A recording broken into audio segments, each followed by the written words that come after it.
want you to close your eyes for a second. Imagine the heat. It's June 1947. Okay. We are in the Strait of Malacca. It's sticky. It is humid. And it's one of the busiest, most congested shipping lanes on the entire planet. It's a choke point. Absolutely vital for trade, for military movement. And in 47, you're still living in the shadow of World War II. Right. So you have these two American ships navigating the waters, the City of Baltimore and the Silver Star. It's a pretty standard day at sea. You know, radio operators listening to static, probably just routine stuff. Exactly. And then suddenly a signal just cuts through that white noise and stops everyone cold. And it wasn't a standard update, not a request for a tow or anything like that. It was an SOS, but the quality of it, it was frantic. It's coming from a Dutch freighter, identified as the SS Ourang Medan. And the message itself. This is what launches our whole deep dive today. It is, it's the stuff of nightmares. The operator isn't just asking for help. He's giving a play-by-play of an absolute apocalypse happening on his ship. He signals that the captain is dead. And not just the captain. Yeah. He says the officers are dead on the bridge. He says the rest of the crew is dead in the chart room. The message is broken, terrifying. And then there's this long, heavy pause. Just silence. The Americans are listening, waiting for, coordinates, anything. And then 6 final characters come across the wire. Yeah. 2 words. I die. And then nothing. Complete silence. The signal's just gone. Today we are unpacking the legends of the SS Ourang Medan. We're talking about a ghost ship discovered floating with a crew that was not just dead, but frozen in a state of absolute terror. And just when you think investigators can figure it out, the evidence just, well, it literally destroys itself. It's a story that sits right on that fault line between, Cold War history, forensic science, and, well, high strangeness folklore. Our mission today is to act as the investigators here. We're going to sift through all the source material, the rescue logs, the CIA notes, the chemical theories, to figure out if this was a tragic accident, a smuggling operation gone horribly wrong, or something else. And we have to address the elephant in the room right away. The big one. There are reputable historians who claim this ship never even existed. Which is the ultimate twist, isn't it? How do you have a ghost story about a ship that might actually be a literal ghost ship? Yeah. But, okay, we're getting ahead of ourselves. We need to start with the discovery. Okay, so the distress call ends. I die. The American ship, the Silver Star, is the closest vessel. They triangulate the position, and they race to the coordinates. And when they spot it from a distance, the ship looks fine. That's the really eerie part. No smoke, no dent. Nothing, it's just drifting. But there's no movement. And you've told me before, that's always the first red flag. Huge red flag. If a ship's in trouble, you see crew on deck, you see lifeboats being prepped, signal flares, something. Here, it's just a steel tune. The Silver Star captain hails them, loudspeaker, radio, whistle, and gets nothing back. So they have no choice. They have to assemble a boarding party. And just imagine that. Rowing across open ocean towards this silent freighter. You climb up the side, step onto the deck. Yeah. Well, the sources all describe it as walking into a mausoleum. The crew is scattered everywhere. But we need to be really clear about what the Silver Star sailors saw. This wasn't a battle. It wasn't some kind of mutiny. Because there was no blood. Exactly. The reports are so specific on that detail.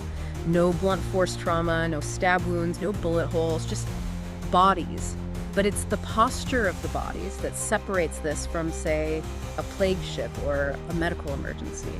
And this is where it gets visceral. The sources say the crew members were found with their teeth bared, grimacing, eyes wide open, just staring up at the sun. The classic rictus of terror. But not just their faces. Their arms were outstretched. They were pointing. Pointing at the sky. Fighting something in the air. That's the quote that stuck with me. Yeah. Now let's pause here. Put your expert hat on. If I see someone who died from a heart attack, they're slumped over. Suffocation, they're clutching their throat. What kind of event causes a person to freeze with their arm reaching for the sky? You're touching on a really specific and rare forensic phenomenon. Normally, when you die, your muscles relax. It's called primary flaccidity. Rigor mortis, the stiffening, that takes a few hours to set in. Gravity takes over first. So arms would drop, jaws would go slack? Right. But these men were found frozen in these dynamic action poses. But they were holding their ground. Which suggests a condition called cadaveric spasm. It's different from rigor mortis. It happens at the exact moment of death, and it skips that relaxation phase entirely. Wow. It's incredibly rare, and it usually happens when there's extreme physical exertion or, and this is key for our story, intense emotional stress. You mean fear. Absolute paralyzing terror. We see it sometimes in soldiers killed instantly in combat, still clutching their rifles. The brain fires a final massive signal to the muscles to hold, and the metabolic changes of death just lock it in. For an entire crew to show this implies that whatever killed them happened in a split second, and it was terrifying. That is incredibly disturbing. It means they saw something coming, tried to fight it, and died before they could even lower their arms. Precisely. And it gets worse, because it wasn't just the human crew. Oh, right. The dog. The ship's dog. Yeah, the boarding party found a dog on the deck, also dead. But it wasn't curled up asleep. The source says the dog was frozen in a mid-growl. That detail is what makes this case so persistent. Physiologically, for a dog to freeze with its lips curled back, teeth bared, that requires a massive neurological override. It means the animal was actively threatening something or protecting the crew from something, right up to the millisecond it died. It's the detail that makes me uncomfortable. Humans, we can be dramatic. But a dog reacts to pure instinct. A mid-growl means there was a threat right there in front of its face. A threat that left no physical mark but froze it in place. Okay, so we have a ship full of bodies, frozen dog, everyone's pointing at the sky. The Silver Star crew is obviously freaked out. Well, yeah, they want to get the ship, but they don't want to stay on it. They hook up a tow line to the Ourang Medan. Standard maritime law. It's a huge payday if you can bring it in. But the Ourang Medan apparently had other plans. No kidding. Before they can even get underway, smoke starts pouring out of the number 4 cargo hold. And this isn't a slow smolder, it's rapid. The boarding party barely has time to cut the tow lines and scramble back to their own ship. They pull away, and then boom. A massive detonation. The source material describes the explosion as having enough force to literally lift the ship out of the water. Which is just a tremendous amount of energy. And within minutes, the SS Ourang Medan is gone, sunk to the bottom of the Malacca Strait. Taking the bodies, the logbooks, the cargo, and the dog with it. This is what we call a convenient catastrophe. From an investigative standpoint, it's a disaster. No autopsies, no chemical samples, nothing. All we have is the testimony of the sailors who saw the aftermath. Which forces us to move from forensics to theory.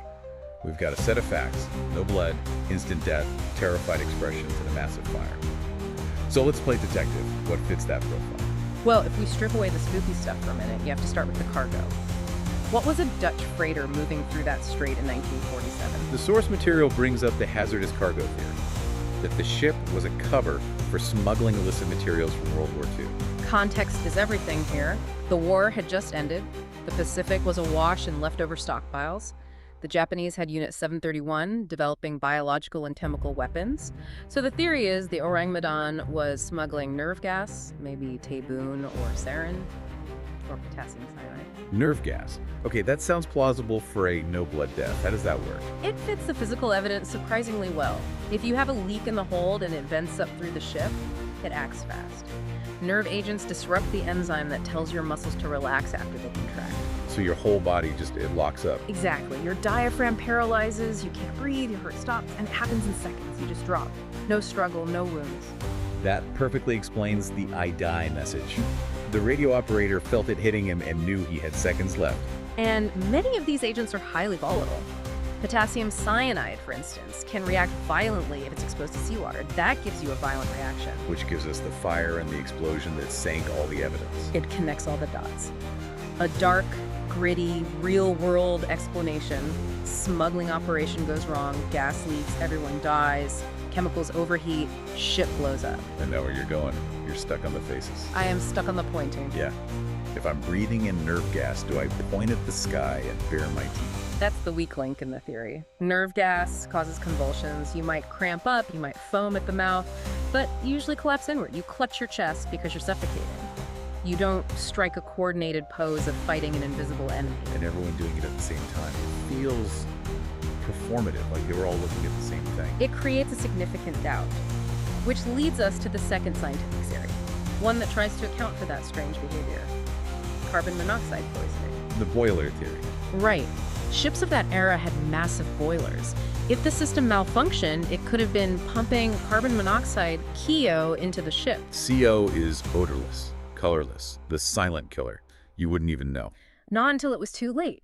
But here's the critical detail. High levels of CO don't just put you to sleep. Before the end, it can cause acute paranoia and vivid, terrifying hallucinations. Hallucinations, okay, so this is like the haunted house effect. Exactly. There are documented cases of people thinking their houses are haunted, seeing ghosts, feeling watched, when really they just have a leaky furnace.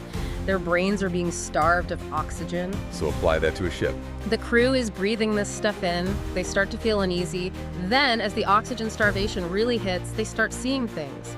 Monsters, fire, attackers coming from the sky. So they aren't pointing at a real thing, they're pointing at a hallucination. They're terrified. Their adrenaline is spiking. They're fighting demons created by their own dying brains. And then the gas levels get high enough to kill them, and their muscles freeze in that moment of high-stress hallucination. That actually covers the fighting the air detail really well. And the dog. Dogs are smaller, more susceptible. It could have been hallucinating too, or just reacting to the screaming, panicked humans around it. It's a compelling narrative. Boiler leak, mass hallucination, death. Then the boiler finally blows. Case closed. Well, you have to be careful with the mass hallucination idea. It's statistically unlikely. That's what I was thinking. Hallucinations are personal, right? If I'm hallucinating a dragon, you might be hallucinating a giant spider. So why was everyone pointing up? At the same spot in the sky. Precisely. Uniformity suggests an external stimulus. If 20 people are all looking up and fighting something above them, it really implies something was actually above them. Which brings us to the fringe theories. The source explicitly mentions the supernatural UFOs. You can't really ignore it. The source material emphasizes that fighting something in the air detail. If you take that literally, they were under attack by something airborne. And remember the year, 1947. The year of Kenneth Arnold. The year of Roswell. Right. The term flying saucer was coined in June 1947. This incident is happening in the exact same time frame. High strangeness was in the air. It does raise a valid question. The speculation is that they encountered something that emitted some kind of weaponized frequency or radiation, something that caused instant death and maybe the explosion. It sounds wild, but if you look at UFO lore, paralysis and beams are common tropes, but no signs of struggle and no blood. Wouldn't there be marks? Unless the weapon operates on a biological level we don't understand. But look, we are deep in the weeds of speculation here. The core conflict is this. Gas explains the physiology of death, but not the posture. The supernatural explains the posture, but defies physics. And just when you think you're forced to choose between gas and ghosts, the story pulls the rug out from under you. The hoax theory. A very loud group of researchers say we're wasting our time. They claim the SS Ourang Medan never existed. Literally never existed. They went to Lloyd's Register of Shipping, the Dutch Maritime Records. They searched for a ship named the Ourang Medan. Nothing.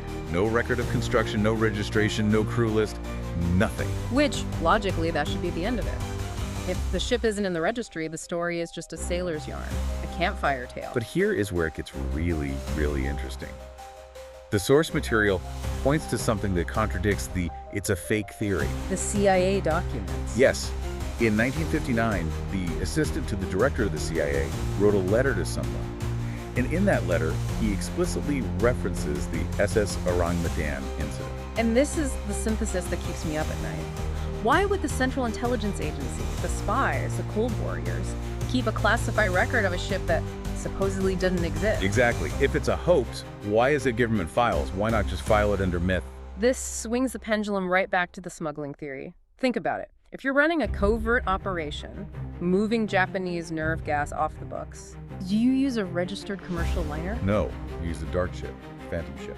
You take an old freighter, you slap a fake name on the hull, maybe Ourang Medan, which translates to man from Medan, and you do not register it. You operate in the shadows. The fact that it isn't in the registry might not prove it's a ghost story. It might prove it was a black op.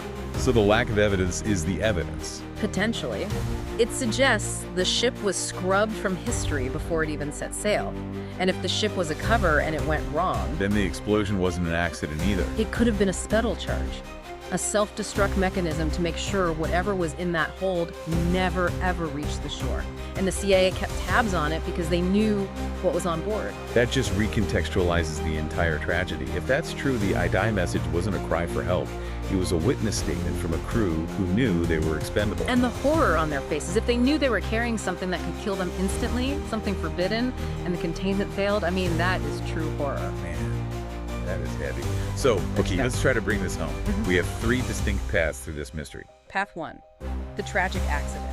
A boiler malfunction, carbon monoxide, mass hallucinations, and then an explosion. Scientifically grounded, but struggles with that pointing detail. Path 2, the smuggling operation. A dark ship, not in the registry, carrying nerve gas. It leaks, they die, and the ship blows up. This fits the CIA connection perfectly. And Path 3, high strangeness. The crew encountered something in the Malacca Strait that we just don't have a name for yet. It all comes down to what you, the listener, believe carries the most weight. Is it the biological evidence, the frozen dog, the cadaveric spasm, or is it the bureaucratic evidence, the CIA files, versus the empty shipping registries? For me, I keep coming back to the dog. You can fake a logbook, you can misinterpret a human expression, but a dog frozen mid-growl, that implies a visceral biological reaction to a threat that was present, immediate, and terrifying. It's the detail that sticks, makes it feel real. It anchors the horror. So we'll leave you with this final thought. We've talked about gas, we've talked about ghosts, we've talked about hoaxes, but look at that contradiction one last time. If the SS Ourang Medan was just a spooky campfire story, why did the U.S. intelligence community feel the need to document it? Sometimes the government doesn't classify fiction. Thanks for listening to this deep dive. Keep questioning the official records. And watch the skies.